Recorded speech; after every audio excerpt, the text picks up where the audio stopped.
man. It was great. That was phenomenal, man. Looking forward to being BBC on Fox. December 22nd is a long time coming. I thought I was going to fight early part of the year. I thought I was going to fight this summer. Carlos Lebron's got everything coming to him. He's one of those individuals that stands in the way if you fight for this WBC title. I am a WBC mandatory. I'm training like the next fight is the biggest fight of my life, and Carlos just happens to be my opponent. I hope he's getting everything ready, rocking in the gym every single day, sometimes 6 times a week, strength conditioning, cardio.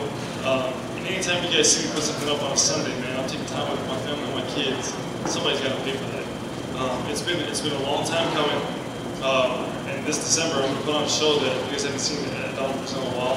And I want it to be a little bit of an appetizer for what's going to happen for the WBC mandatory.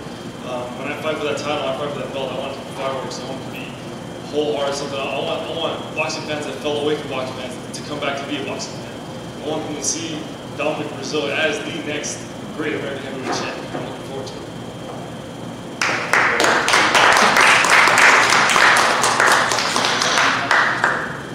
Really appreciate Dominic Trouble Breazeale, ladies and gentlemen. Round of applause. He is the #1 mandatory for the. Radio Raheem has a question. Hey, Raheem, nice boxing. Listen, there's a lot of money, not just in boxing right now, but on all these different platforms like you're debuting on Fox. Obviously, there's a big heavyweight fight a few weeks before yours. Where do you see yourself fitting in this heavyweight storyline?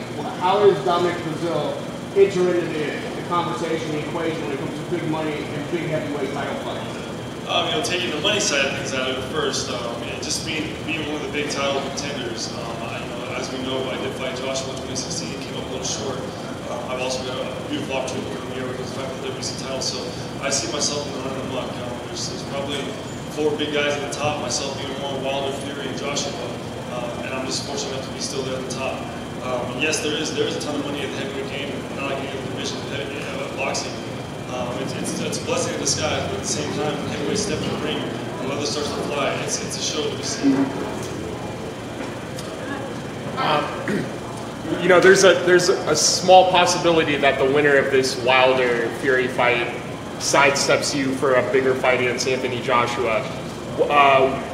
You're the WBC mandatory, which means if that were to happen and that belt becomes vacant, you'd fight for a vacant title. Would that be would that feel more empty than facing one of these 3 guys that are considered the 3 heavyweights to beat? Would you even want to win a title in that way? I've got to believe the title is the title. Anytime you win a championship or a world title, you can go on and defend it and maybe one of those guys comes back to fight for it. Never you should put yourself down or feel disappointed to win a vacant title. I don't think the WBC title is going vacant at all.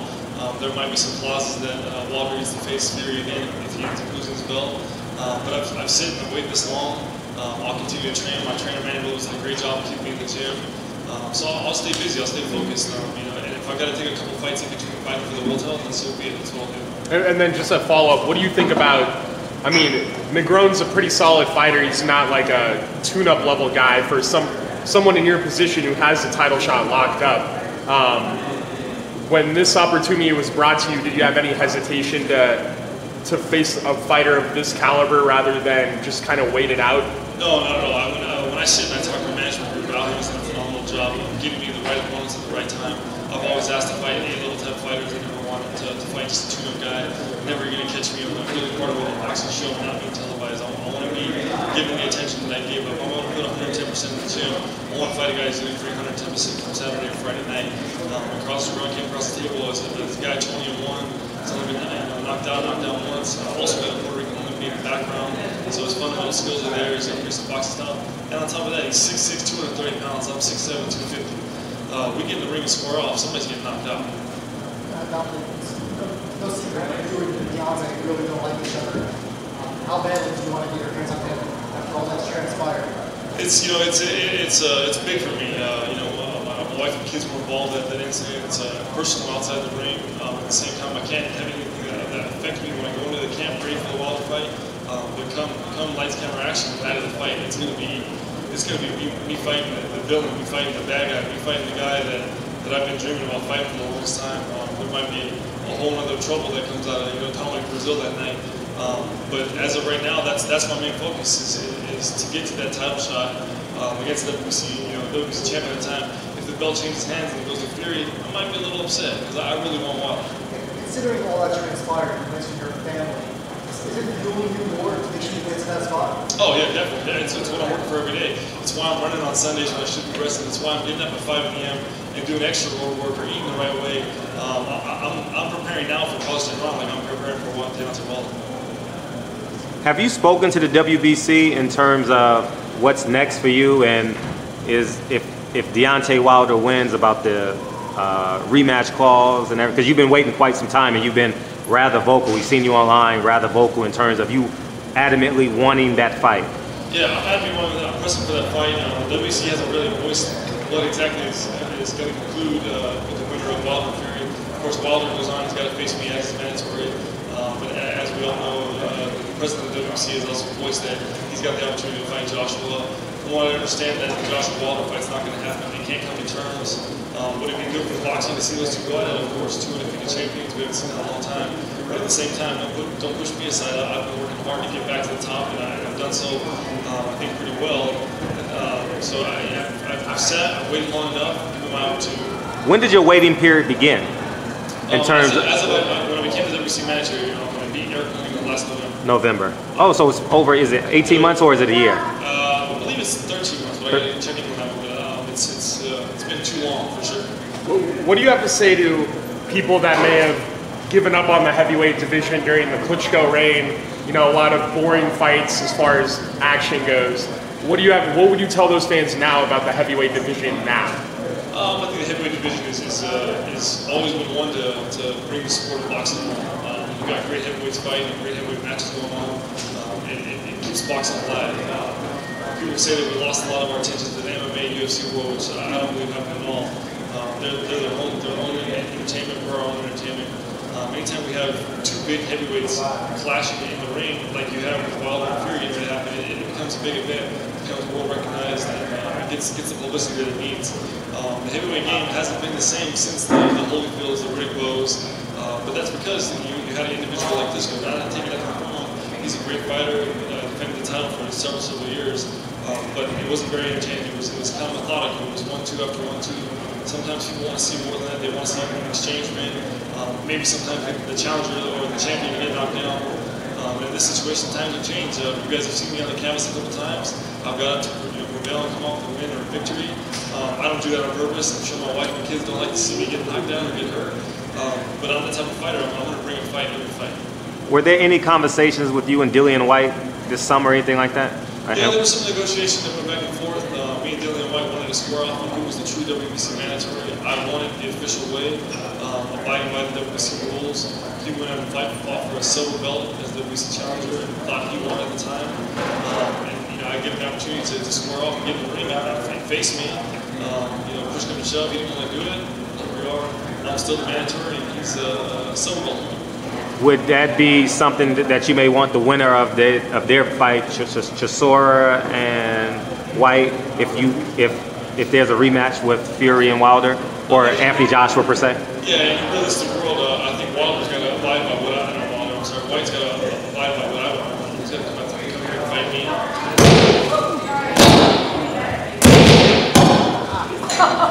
How's that? Wait, so, I think